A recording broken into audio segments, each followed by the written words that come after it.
Nasa linya ho naman ngayon, baby girl, si JB Garganera po, ang pambansang at takapangasiwa po ng Alyansang Tigil Mina. Sila po ay meron ding convergence ngayong umagang ito. Girl, go! Magandang umaga po, Kuya JB.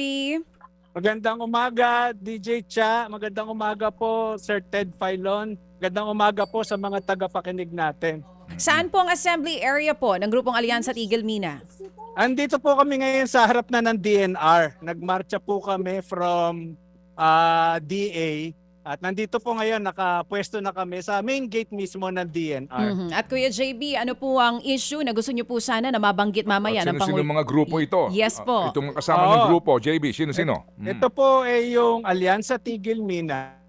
Tapos yung Lilac Purple Action for Indigenous Women.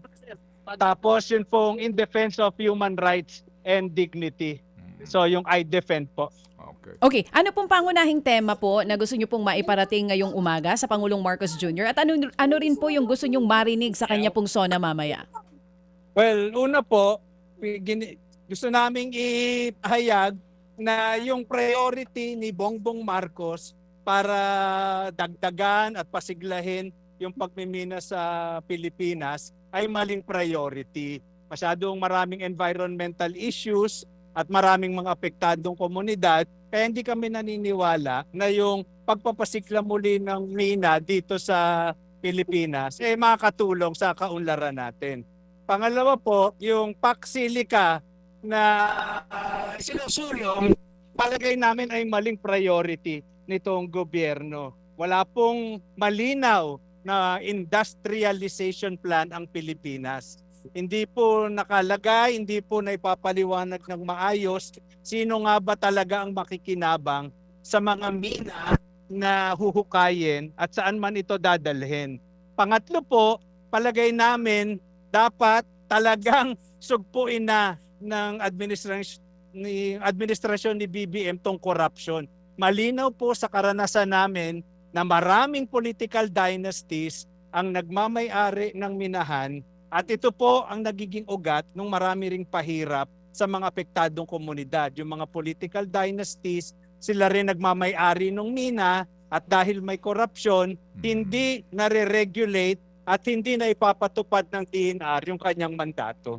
Yung selective justice na binabanggit ng amin na kapanayam kanina, itong Sanlakas, tama ano? Sanlakas yung grupo kanina. Opo, at sila iba pa. Attorney Aaron. Oo, ito, di ba, kayo naman kumbaga nagkakaisa na ngayon, di ba, JB, no? Opo, member po ng Alyansa Tigil Mina ang Yan. Sanlakas at ang Philippine Movement. Kami naman po yung Alyansa Tigil Mina. Member po kami ng Philippine Movement for Climate Justice. Alright, na sige. doon po kami nakikita-kita. Yung selective justice na binabanggit nila, anong take nyo doon?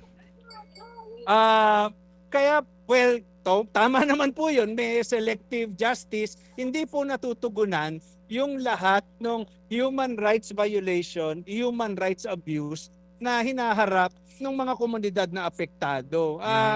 Maaari po na may mga lugar na kaalyado, nakikinig yung ibang local government units, yun po yung nabibigyan ng hustisya. Pero karamihan po, lalo na kung mahina yung organisasyon ng katutubo, kung malayo yung lugar na apektado ng pagmimina o ng energy projects, talaga pong napakahirap at napakamailap nung katarungan. Halimbawa na lang, kung mga katutubo yan, hindi yan talaga makakakuha ng documentation ng CHR o ng NCIP.